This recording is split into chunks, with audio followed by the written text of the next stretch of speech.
দাদা ভাই, এই দাদা ভাই, দাদা ভাই,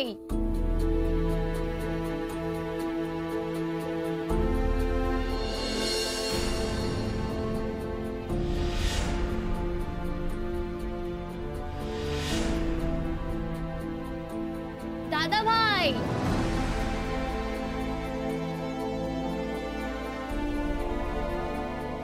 এই দাদা ভাই, ভেতরে আয়। Good morning. এত বেলা অবধি ঘুমোচ্ছিস কেন রে তুই? আরে কালকে খুব টায়ার্ড ছিলাম। এই কঙ্কাবতী কোথায়? নিচে বাপের বাড়ি যাবে বলে রেডি। বাপের বাড়ি যাবে? বাপের বাড়ি যাবে কেন? আরে ওই তো মা বললো কি সব নিয়ম আছে, ধুলো পারে নাকি বাপের বাড়ি যেতে হয়, আমি জানি না, তো ওটাই যাবে। ওর বাবার বোন এসছে ওকে নিতে, আর তাই মনি তোকে ডাকতে পাঠালো। ওকে ডাকতে বলো। আরে আমি গিয়ে কি করব? কেন? শ্বশুর আর শালির যত্নার্থী করবি না তুই? আমি গেলাম, তুই আয়। মাটি করেছে, এটা আবার কোনো নতুন অশান্তি নাকি?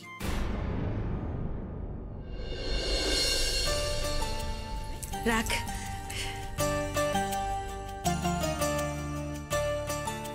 আহা, এত সব ঝামেলা করলেন কেন বেয়ান? এই এতগুলো মিষ্টি কি সকালে খাওয়া যায়? দাদা, মেয়ের বাড়িতে এসেছেন, দুটো মিষ্টি মুখ করবেন না? আর দাদা, আপনার বাড়িতে গেলে আমাদেরকে কিছু না খাইয়ে ছাড়বেন আপনি, বলুন তো?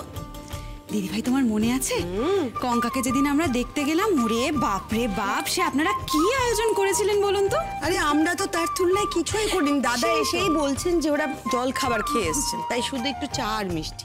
এটা আপনাকে খেতেই হবে, না হলে ছাড়বো। এককালে নিয়ম ছিল মেয়ের বাড়ি জলগ্রহণ অবধি না করার, সেসব তো এখন আর চলে না। আর আমি এসব নিয়ম টিয়ম মেনে বলছি না, কদিন একটু উল্টোপাল্টা গেল তো, এবার না সামলাতে পারলে কিন্তু আপনাদের বিপদে ফেলবো। দেখুন দাদা, সেই সব নিয়ম এখনকার দিনে আর কেউ মানে না। আর তার থেকেও বড় কথা, কঙ্কা এখন আমাদের বাড়ির লোক, আমাদের পরিবারটাও তো একই এখন, তাই না? বেয়ান মশাইকে দেখছি না তো, শরীর টরীর ঠিক আছে তো? না না, একদম ঠিক আছে। আসলে এতদিন বাদে তো কোর্টে যাবে, রেডি হচ্ছে। আর বলবেন না, ফোনের পর ফোন, কি যে ব্যস্ত। চলে আসবে, আপনি চা মিষ্টিটা খান, চলে আসবে ততক্ষণ।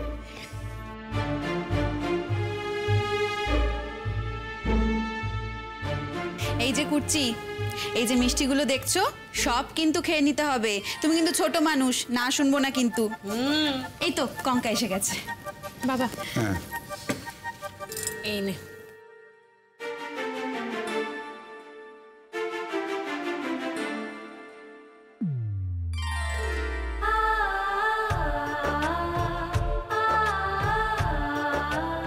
বলছিলাম কি বেয়ান, আমি চাটাই খাচ্ছি, দয়া করে মিষ্টিটা নিয়ে যান। না না দাদা, আপনার কিন্তু কোনো কথা শুনবো না। এই কঙ্কা, বাবাকে বলো না, উনি তো লজ্জা পাচ্ছেন। বলো বলো। গুড মর্নিং অর্জুন দা। গুড মর্নিং করছি। এই থাক থাক থাক থাক। এই দেখো, সকাল সকাল তোমার ঘুম ভাঙালাম না তো বাবা? না না, আমি উঠেই পড়েছিলাম। তা বাবা, বলছিলাম কি, শ্বশুর বাড়ি থেকে মেয়েকে নিয়ে যাওয়াটা আমাদের পরিবারের রীতি, তাই তোমাকে সন্ধ্যেবেলা একটু সময় করে এসে মেয়েকে আমাদের বাড়ি থেকে নিয়ে যেতে হবে, এইটাই বলতে এলাম। আমাকে গিয়ে নিয়ে আসতে হবে? হ্যাঁ, ওটাই ওনাদের বাড়ির নিয়ম বাবা, তোকে নিয়ে আসতে হবে। হ্যাঁ, আসলে নিয়মটা হচ্ছে উনি নিয়ে যাবেন আর তোমাকে নিয়ে আসতে হবে। অর্জুন দা, এসব নিয়ম টিয়ম বাদ দাও না, তুমি বরং আমাদের সঙ্গেই চলো। আমরা সারাদিন প্রচুর মজা করব, আর তারপর তুমি দিদিভাইকে নিয়ে না কাল সকালেই ফিরে আসবে। সেটা তো পসিবল হবে না করছি। অ্যাকচুয়ালি কালকে থেকে তো অফিস জয়েন করছি, তো আজকে কয়েকটা অনলাইন মিটিং লাইনড আপ আছে। মানে কাল অফিস জয়েন করতে হবে? মানেটা কি? কেন? আরে তুমি তো জানো মা, আমার তো এই কটা দিনই ছুটি। অর্জুন, কাল তোর আর কঙ্কার সমুদের বাড়িতে জোরে নেমন্তন্ন। আমি সুনেত্রার দিকে কথা দিয়েছি, আমি জানি না, তুমি অফিসে কথা বলে ওটা ম্যানেজ করো। নিমন্ত্রণ সমুজ্জ্বলদের বাড়ি? আচ্ছা ঠিক আছে, আমি অফিস থেকে ফিরি, তারপর সন্ধেবেলা না হয় আমরা চলে যাব। আরে না, সন্ধেবেলা গেলে হবে না, ওরা বলেছে যে সকাল থেকে সন্ধ্যেবেলা তুই কঙ্কাকে নিয়ে ওখানে সময় দিবি। আমি জানি না, তুমি যে কোনো ম্যানেজ করো। মা বায়না করো না তো, এরকম ভাবে অফিস জয়েন করার কথা কালকে, সেটা কি পিছনে যায় নাকি? এতদিন তো ছুটিতে ছিলাম, আর কালকে থেকে যেহেতু জয়েন করছি আমার অলরেডি সেরকম ভাবে কাজ লাইনড আপ করা। আমি যেটা করতে পারি, আমি অফিস যাওয়ার সময় ওই কঙ্কাকে ড্রপ করে দিলাম, আর ফেরার সময় ওদের সাথে 1 ঘন্টা গল্পগুজব করে আমি কঙ্কাকে ফেরত নিয়ে চলে আসবো। সে ঠিক আছে অর্জুন, তবে তুমি কিন্তু ওদের সঙ্গে একটু প্লিজ কথা বলে নিও। আসলে ওনারাও তো ওনাদের মতন অ্যারেঞ্জমেন্টস করবে, তাই না? হ্যাঁ হ্যাঁ, আমি বলে নেব। নট ফেয়ার অর্জুনদা, বিয়ের একদিন পরে কি কেউ অফিস জয়েন করে নাকি? আমরা সবাই মিলে কত মজা করব প্ল্যান করলাম। অর্জুনদা একদিন ছুটি নাও না প্লিজ। সেটা আমি নিতেই পারি, কিন্তু তারপরে আমার অফিস বোধহয় আমাকে বরাবরের জন্য ছুটি দিয়ে দেবে। তখন একটা চাকরি জোগাড় করে দেবে তো তুমি?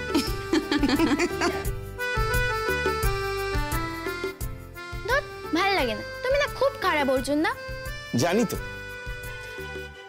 বিয়েটা না হলে যে আমি কতটা খারাপ জানতেই পারতাম না।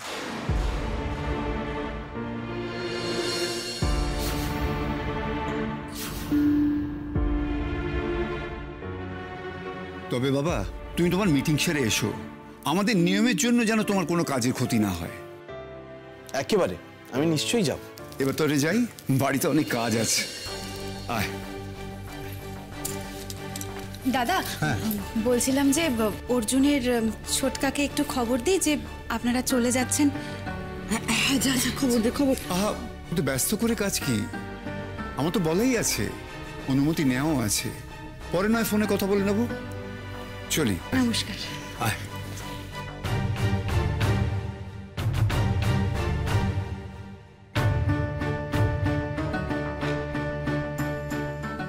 আসছি।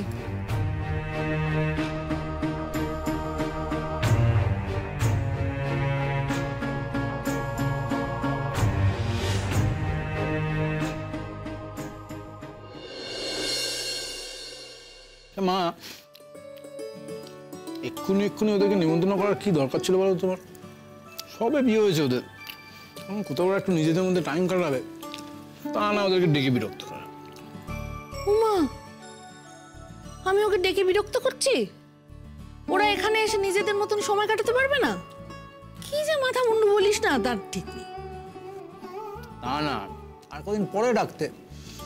সবে বিয়ে হয়েছে, বিয়ের একটা ধকল গেছে, আর এমনিতেই তো ওরা একে অপরকে চিনতো না।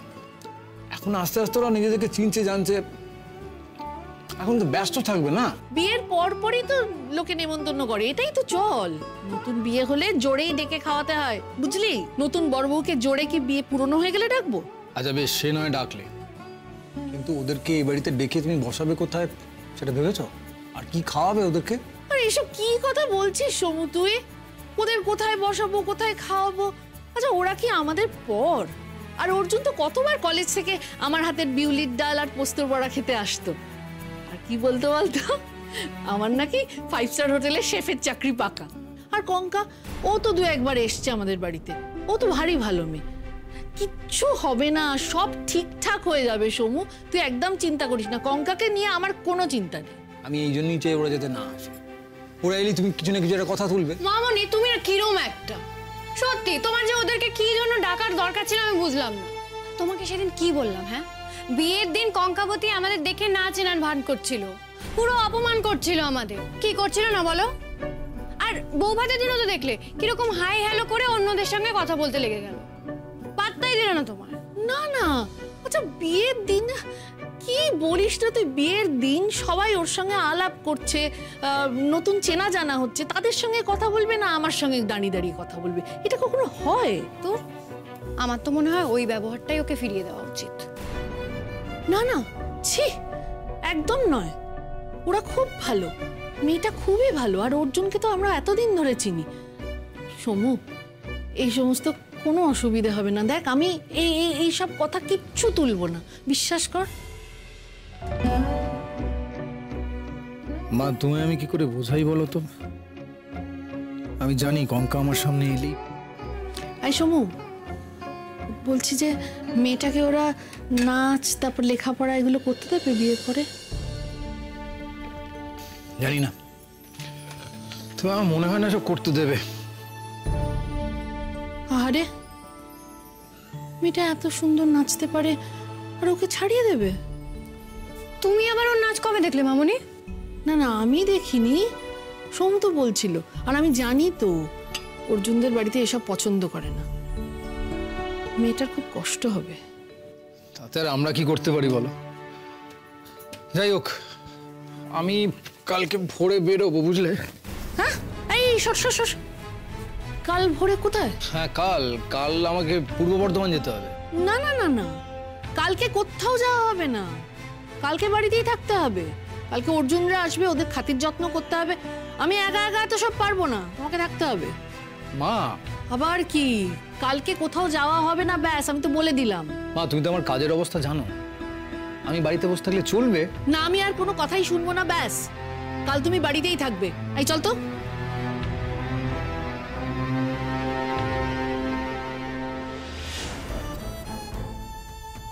কেন আমায় বিপদে ফেলতে চাইছো মা? আমি গঙ্গার মুখোমুখি হতে চাই না, ওর ওই না বলা কথাটা শুনতে চাই না আমি।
বড়দের মুখের ওপরে আমরা তাদের ঠিক বা ভুল এটা বলতে পারি না।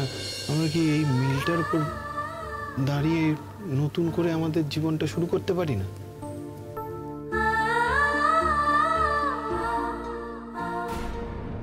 এপাশ ফেরো না Kanka, please please Arun.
Hello hello, Sonada, তুই শুনতে পাচ্ছিস আমার কথা?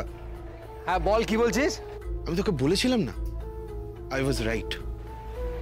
হ্যাঁ, কি বলছিস?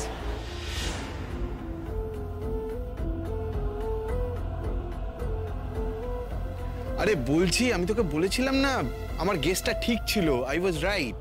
গেস? কি গেস করব? এই তুই একটু পরিষ্কার করে বল তো কি বলছিস। আরে কি আর বলবো, এত গাড়ি ঘোড়ার আওয়াজ, তার মধ্যে কথা বলা যায় নাকি? উফ, এটা একটা ইম্পর্টেন্ট কথা সোনাদা, তুই কোথায় বলতো, তোকে পাওয়াই যায় না। আরে আমি রাস্তায় একটা অর্ডার ডেলিভারি দিতে যাচ্ছি। শোন না, তোকে একটা কথা বলি, আমি একটু ফাঁকা জায়গা দেখে কোথাও দাঁড়াই, তারপর তোর সাথে কথা বলছি। আরে ধর, তোর সাথে একটুখানি শান্তিতে কথা বলবো তার কোনো জো নেই, সব সময় কিছু না কিছু তুই করছিস। উফ, এত বিজি কেন তুই? সারাদিন কি এত কাজ করিস, আর কেনই বা করিস? ভাই, কাজ না করলে আমার চলবে কি করে বলতো? দানা পানি কে জোগাড় করে দেবে? তুই বল না, আমি শুনছি। কঙ্কাবতীকে না এই বিয়েটা জোর করে দেওয়া হয়েছে, ওর কোনো ইচ্ছেই ছিল না আমাকে বিয়ে করার। কি? কঙ্কা তোকে এটা বলেছে? আমি অনেকটা দেরিতে রিয়েলাইজ করেছি অর্জুন যে আমি বিয়েটা করতে চাই না। আর যখন রিয়েলাইজ করেছি তখন আমার বলা না বলা সমান। কিরে, চুপ করে গেলি কেন? আমি কি জানতে চাইছি সেটা বল। কঙ্কা তোকে বলেছে এই কথাটা? অর্জুন, আমাকে একটা কথা বলতো, তুই বাইরের কোন কোন লোকের সাথে কথা বলেছিস এটা নিয়ে? অর্জুন, কঙ্কা এখন তোর ওয়াইফ, তুই কিন্তু এটা করতে পারিস না। তুই কিন্তু আলটিমেটলি কঙ্কাকে অপমান করছিস। আচ্ছা, বাইরের লোকের সাথে কথা বলার কি দরকার তোর এটা নিয়ে? আগে শুনবি তো আমার কথাটা, না শুনেই এত কিছু বলে যাচ্ছিস। শোন, এটা নিয়ে আমি কারোর সাথেই আলোচনা করি। কঙ্কা তোকে নিজেই কথাটা বলেছে? ইয়েস, কঙ্কাবতী নিজের মুখে আমাকে বলেছে যে ও আমাকে বিয়ে করতে চায়নি। এটা ও বুঝেছে অনেক দেরিতে, যতক্ষণে ও রিয়েলাইজ করেছে ততক্ষণে আমাদের বিয়েটা হয়ে গেছে। It was an accident Sonada. Hello hello hello, এই সোনাদা, শুনতে পাচ্ছিস? আরে হ্যাঁ রে বাবা, আছি। আরে তাহলে তাহলে চুপ করে আছিস কেন? তুই বুঝতে পারছিস আমার অবস্থাটা? তুই নির্ঘাত কঙ্কাকে ইরিটেট করেছিস, আর না হলে দেখ কঙ্কা তোর লেগ পুল করছে। Don't be so serious Arjun. আরে না রে, কালকে রাত্রিরে আমি ওকে ইরিটেট করার কোনো চান্সই পাইনি। আরে না না, কঙ্কা যে মুডে ছিল তাতে আমাকে লেগ পুল, না না, তুই ঠিক বুঝতে পারছিস না। শোন না সোনাদা, তোর সাথে আমার দেখা হওয়াটা খুব দরকার। আমি ফোনে এরকম ভাবে এক্সপ্লেন করতে পারবো না তোকে। I really need to talk to you. আমি এখন বুঝতে পারছি না আমার কি করা উচিত, কি করা উচিত না। তুই প্লিজ আমার সাথে একটু দেখা কর। আমি কি করব কি করব না এই সবটা আমার জানা দরকার। আর এই মুহূর্তে সোনাদা, তুই ছাড়া এগুলো ডিসকাস করার মতো আমার আর কেউ নেই। Sonada, I really need your help. আরে এত হাঁক পাক করছিস কেন? দাঁড়া। দাঁড়া না মানে? এটা লাইফ অ্যান্ড ডেথ সিচুয়েশন আমার, তুই বলছিস আমি হাঁকপাক করছি? হ্যাঁ করছিস। আমার কথা শোন, তুই এত কিচ্ছু ভাবিস না, একটু রিল্যাক্স কর। দেখ, এটা তো মানবি যে বিয়ে বাড়িতে অনেকগুলো আনপ্লেজেন্ট ঘটনা পরপর ঘটেছে, সেটার একটা রেশ আছে। সেই জন্যই এরকম ভাবে কথা বলছে তোর সঙ্গে। কিন্তু সোনাদা, দেখ অর্জুন, সব কিছু তো তোর ইচ্ছে মতো হবে না। শোন, সম্পর্কটাকে একটু টাইম, একটু যত্ন কর, দেখবি সব ঠিক হয়ে যাবে। কি জানি, আই ডাউট। কঙ্কাবতীর মধ্যে না একটা অদ্ভুত পার্সোনালিটি আছে, আর আমার মনে হয় ওর একটা ভয়ঙ্কর জেদও আছে, যেটা বোঝা না গেলেও ও যেটা একবার ঠিক করে ফেলে সেটা না করেও ছাড়ে না। সোনাদা, আমাকে না অনেক কিছু ভাবতে হবে। আদৌ আমি কঙ্কাবতীর সাথে এই রিলেশনটা কন্টিনিউ করবো কিনা। এই তুই কি উল্টোপাল্টা কথা বলছিস বলতো অর্জুন? কি মাথা খারাপ হয়ে গেছে নাকি? রিলেশন কন্টিনিউ করতে পারবো না? মাত্র কয়েক ঘন্টা একজনের সঙ্গে কাটিয়ে তুই সবটা বুঝে গেলি? সব না বুঝলেও অনেকটাই বুঝেছি। তোর সাথে দেখা হওয়াটা খুব দরকার আমার, তাহলে আমি সামনাসামনি সব কথাগুলো বলবো। বিশ্বাস কর, আমি ভেতর থেকে ডিভাস্টেটেড। আমার আর কিচ্ছু ভালো লাগছে না। এই ভয়টাই আমি পাচ্ছি। এসব তুমি কি করছো কঙ্কা? কি করতে চাইছো? কি করতে চাইছো নিজের জীবনটা নিয়ে? এইভাবে সবকিছু ভেঙে চুরে দিলে কার কি লাভ হবে বলতে পারো? হ্যালো, হ্যাঁ বল। শোন না, কালকে অফিস ফেরার পথে তো আমি তোদের বাড়ি যাব। শোন না, তুই আমাকে একটুখানি হেল্প করবি তো?